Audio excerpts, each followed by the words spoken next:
Vandre railway station परिसरामध्ये एका व्यक्तीने गोंधळ घातलेला आहे। रेल्वेच्या ओव्हरहेड पोर्टलवर हा व्यक्ती चढलेला आहे। दरम्यान ट्रेन काही काळ थांबवण्यात आलेल्या होत्या, त्यामुळे वाहतूक खोळंबली होती। पोलिसांनी त्या व्यक्तीला ताब्यात घेतल्याची माहिती आहे। जीआरपी पोलिसांकडून ही कारवाई सुरू आहे अशी देखील माहिती समोर येते आहे। वांद्रे स्टेशन परिसरात झालेला हा गोंधळ आपण पाहतोय। एक व्यक्ती थेट रेल्वेच्या ओव्हरहेड पोर्टलवर चढला आणि त्यानंतर काही काळ ट्रेन थांबवण्यात आलेल्या होत्या, त्यामुळे वाहतूक कोंडी झाली, वाहतूक खोळंबली। पोलिसांनी अखेर त्या व्यक्तीला ताब्यात घेतल्याची माहिती आहे।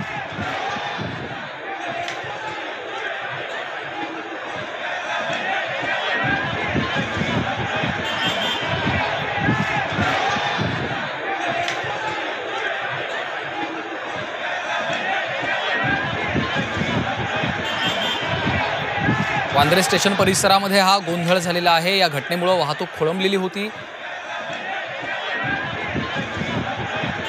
नंतर पोलिसांनी त्या व्यक्तीला ताब्यात घेतल्याची माहिती आहे। जीआरपी पोलिसांकडून ही कारवाई करण्यात आलेली आहे।